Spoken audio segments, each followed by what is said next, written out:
these are some important aspects that I think every manager should have in mind, or at least try to do. I'll begin with the first point, and this is in no particular order actually, and I felt inspired to make this video because having had many conversations about the manager's role and how you should be towards your employees and all that, I think that's very important. So have that in mind. Start off with the first point: sincere and genuine. Now this is something that I've got very good feedback from the people in the company, from clients as well, from internally. Like everyone likes a person that is sincere and genuinely interested and genuine. And what I mean by that is that you should have a genuine curiosity for the person that you're talking to, right? You should try to really understand what you're solving, the problem you're solving, the product, but also the people that you're trying to help and the people that you're working around. So having that in mind, if you try to actually understand the other people's viewpoint, you will most likely have made a new friend and also understood them better to serve their needs. Now this is very important because it doesn't really matter if it's a customer, because you can do that in customer acquisition or sales as well, and business development, customer service, but you can also do that internally and other relationships as well. And this is a thing that I think most people that I met, they forget, they tend to forget. Now the people that do this automatically, they're good at it, they have good friends, they're good at making new friends, influence people. How they do it is because they're genuinely interested and sincere. They're curious about the other person. But those people that have an agenda behind everything that they're doing, you kind of see through that. You kind of see through everyone that has an agenda, you kind of feel that something's wrong, right? So that's a big lesson that I've learned and got so much good feedback, because I try to understand the people that I'm talking to and I asked them about them. You know, you kind of hear with, as I said, with the agenda, like trying to get to know a person is an agenda in itself, but depending on how you frame the conversation and the questions, you will have a different conversation. You will understand if a person is curious and genuinely interested in you, if that person asks a lot of questions about you, your personality, your family, where you're from, all of those things. And that's very important to keep in mind. So what I like to do is I like to book one-on-one calls, and I think so I'm actually going through a lot of points, but first one is sincere, genuine, then the second point is curious, the third point is to have one-on-one calls. This is something you should really take in consideration to having. So one-on-one calls can be having, I think there was an American president, not super sure, but I read it in this book actually, and everything that I'm saying is very heavy influenced by this, How to Win Friends and Influence People by Dale Carnegie. It's very influenced by that, but it's not something I didn't know before, because before I read this book I talked about these things, but this is a way for me to channel and actually put words to many thoughts that I have and practices. But having one-on-one calls and yeah, the president. So the president of the United States, I think, let's just say that's it. Doesn't really matter. You can have an open door policy, which means that someone can knock you and ask like, hey, can we take a one-on-one 15 minutes coffee? And if you work digitally, you can do a digital coffee. I actually have that possibility through Calendly, that if you want to have a convo with me, just a one-on-one, you can book it for half an hour, and then we'll just have whatever conversation. It's reserved for anyone that wants to have a conversation with me. It might be a client, it might be someone in the company, it might be, I don't know, family member, friend. Family members and friends are a little bit different, since, you know, I already have a conversation with them and I have some genuine relationship with them. But people that are in the company, also, they have the possibility to book a meeting with me. Just to have a meeting with me, just talk, just to get to know each other. And so you don't have to have an agenda other than, hey, can we book a meeting, just get to know each other? And I think that's pretty important, especially if you're a manager. The higher up you are, and okay, I understand that you might not have that much time. I'm not saying that I have all free time. It might sound like I have all the free and spare time in the world. It's not abundant. It's not abundant at all. The thing is that I do reserve time for it. I schedule in that people will be able to book a meeting with me to just have this conversation, because I generally care about the people that I'm working with. And they know it as well, and they see it, they feel it. I feel that they are generally interested and curious, and then cares about me as well. I hear it on their questions. So having one-on-one conversations with people is highly effective if you actually want to build a relationship. And it's very good also if you already have existing clients. Now, you have to be careful with this as well, because you can't just, take time from a client or someone to just book a meeting and get to know them if they don't want. You kind of need to feel the atmosphere, right? If it's good. But what you can do is, if you're having a conversation with someone, you'll ask, not to, say for example, we have a meeting for an hour or half an hour, okay, scheduled. I'll spend 5 or 10 minutes just asking about them, literally about them, trying to get to know them, and they will understand that, oh, he's genuinely interested in me, and let's have a conversation. Then you build a relationship. So you can do those in micro and macro perspective. The micro would be that you're having a booked meeting with an agenda, then you're just pressuring in a little bit and just ask some questions to try and understand this person. And then you can also have the macro perspective, where you actually book a specific one-on-one meeting, which I recommend. They're good, but you can also do it and slide them in while having a conversation about something else, just to try and understand them. But you have to be smooth. You can't statically just jump between different subjects, but that's a way to do it. The fourth point is motivating and inspiration, and inspirational. So the manager's job is to motivate people and make them perform better, right? You have your job. You need to make the people that you work with and that work for you and together with you, you have to make those feel motivated and inspired. That's the role of a manager. That's the role of a leader as well. You have to inspire and motivate them. You can do this in different ways. You can do it through this is the thing, that it's kind of, okay, I said there wasn't any specific order from the points that I'm bringing up, but they have a connection towards each other, right? So if you have a genuine one-on-one conversation, or you do understand generally the other person that you talk about, their self-interests, what they're interested in, their background, then you will have a good idea of what motivates them and inspires them, right? Having a conversation with someone, try and understand them, and then you understand what they like, then you'll be able to use that to motivate them and inspire them. And this is very good, because it actually means that you're providing value through a leadership perspective to the people that you're leading or that you're working with. Because what happens is that if I, for example, say that, okay, you'll get a check of a lot of money if you do this and that. Maybe that person really don't care about money. I mean, like, everything has its price, yeah. But not everyone truly 100% goes after everything for money. That's not true. Some people value other things better, like social relationships, having people around them, having social status, prestige. They might value time to just get time off. They might have a specific hobby. They want something material, but it's not money connected. It's not connected to money. They want something like a can of soda. I don't know, I'm just saying a can of soda, that's what I'm saying. But they want a computer. I don't know, they want a Lego. You make up your own ideas and try to understand like what the other people that you're leading want. So motivating is very, very, very important and inspiring. Because what can happen is, and I've been through this many times in many previous companies, that I've felt so unmotivated because they don't really speak to my self-interests. You know, I've told you guys this before, that my view of leadership is that you have multiple parties' self-interests, and you align them under the same vision to achieve the same goals, right? So you have multiple people's or multiple parties' self-interest, and you align them. That's leadership, aligning self-interests.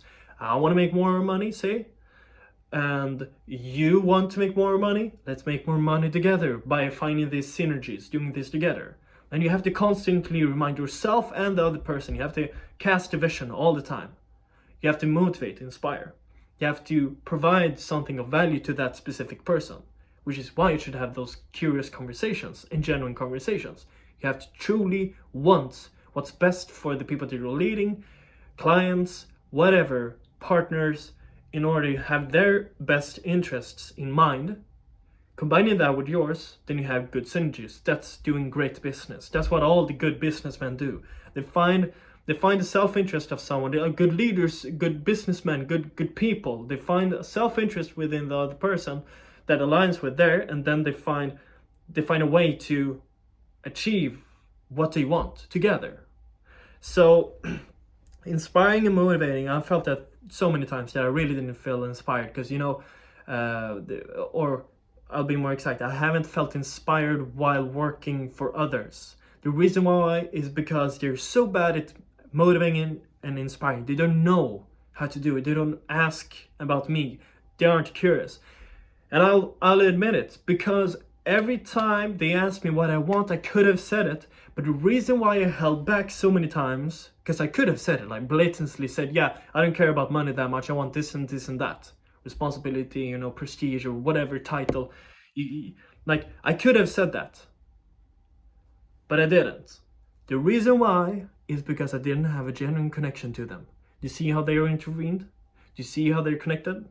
Because if you truly try to understand the other people, they will feel more obliged. They will feel more open to speak about what they actually want and like.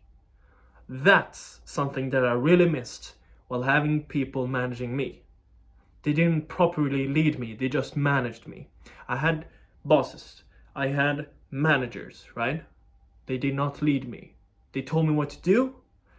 They motivated me with something that so this is a problem. People cast and think that everyone's so self-centered, thinking it's okay to be self-centered sometimes, but you won't be a highly effective communicator if you do that, and especially not a good leader.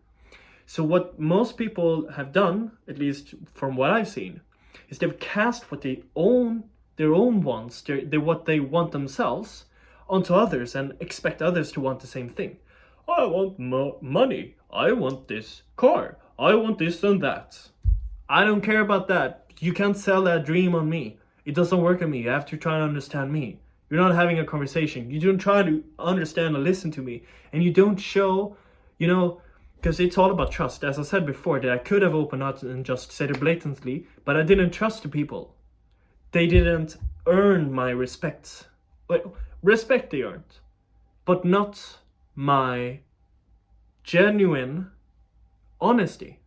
They did not earn that, or trust, because they didn't show any reason for why I should trust them. They just, this was super transactional. You come here, you work, you do this and that, bye-bye. Okay, that's no fun. Man, I have some other interests. You haven't even asked me about them. You might have shallowly asked, in a shallow conversation, it's like, oh, you play the guitar, nice. I like it. I like good guitar playing. Oh, you're a good guitar player, yeah. Thanks. Oh, you're good at martial arts. Oh, very good. Okay, man. Try to, can we have a... Do you guys understand what I'm saying, right? They could have said something with martial arts or guitar, or hey, if we do this, take time off to go and play guitar at home, instead of just taking time off, right? Then they would have connected what I like. Now I just said something from my head, just improvised there, but you get my idea. So motivating and being inspiring actually has to do with if you understand the people and the value that they perceive is valuable for them, and then you put up goals and challenges to that. And it brings me to the next point, actually. Challenges to keep pushing, right?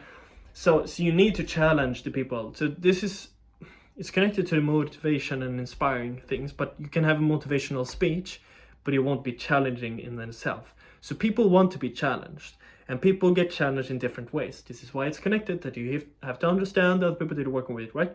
So challenge the person in the way they want to be challenged. Have a conversation with them, try to understand their perspective. There's a lot of components to this, right? You understand it yourself. It's complex. What you do need is to understand people. You have to, this takes time to be able to understand and truly be a highly effective communicator and try to understand the things that are important for other people. That's why it's also such a unique and it's such a valuable trait to have. And if you can master that, oh my God, you'll be a great manager. You'll be a great leader. You'll be a great person generally. And the thing is that these are not only business oriented. So I have business experience, and I usually talk about these things that are connected to business, right? Because that's what I'm doing. Because I'm an entrepreneur. I view myself as an entrepreneur and businessman, leader. But you can apply this to everyday life. You can apply this to, like, it's like basically training a dog, right? You're training a dog. You understand, does it like this treat, A or B? Yeah, it likes B. Okay, I'll give the B treat for when it does something good, right? Inspiring, motivational. You understand what that dog wants. So that's a simple explanation, analogy, but it's super relevant. So being challenging to keep on pushing, you have to make a challenge, because I think it actually go back to the dog example. I think German shepherds, I think if they aren't challenged mentally, like, they're super smart, these dogs. If you don't challenge them enough, they will feel bored and they'll be driven insane. And I think they'll stop eating, or like it's not healthy for them. I don't have any source for that. I just heard somewhere and I read it somewhere, and it was a long time ago, but it's something in the lines of that. If you don't challenge the dog, it won't feel motivated to do stuff. That applies for humans too, If you're not feeling challenged within the sphere of what you're interested to be challenged in, very important. If you don't feel challenged, you won't keep on pushing. You have to have KPIs, right? Measurements for you to understand. Like, it's super important to keep track of progress.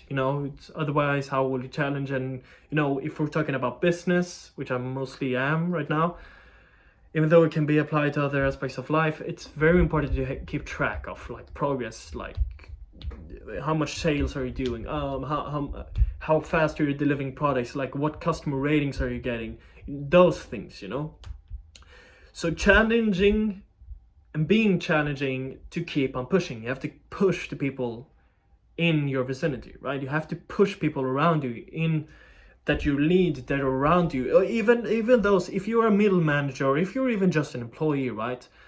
You have to keep on pushing those above you as well, as in down hierarchically, and also horizontally, vertically and horizontally. You have to keep on pushing. Depends on what you want to achieve, right? But if you really want to be liked, you'll have to be sincere, genuine, curious, motivating, inspiring, and challenging. Because people like to be challenged in a good way. People don't like a challenge that is overbearing, right? Say I'll give you a challenge that, okay, should write this 1,000-page thing for 5. If you got 5 hours to do this, or a day. Oh, I won't be able to make it. Yeah, that's not a challenge. That's like impossible. But if you give a challenge that's good within their sphere of interest, then they'll probably like you more. Because what happens is that, and I speak from experience, that I've seen others, I challenged others, I've been challenged myself, I've talked to people about this. Being challenged in the right way it makes you feel so confident if you achieve it, right? You feel so motivated to do it and achieve it. The higher, like, the bigger the challenges, and appropriate to the time and effort that it takes to, but it's possible, right? You'll feel highly motivated. Imagine being able to motivate someone by challenging them, right? Because what will happen is that if they do this progress, so it has to be in alignment with not only what their sphere of interest is, it also has to be within the goals that you're trying to achieve, aligning multiple people's self-interest, including yours, on the same vision. Say it's a business, making more revenue, right? Getting more customers, getting more customer success, getting more better reviews. Challenging to keep on pushing. People like that, and people will like you more, because it means that you actually understand them.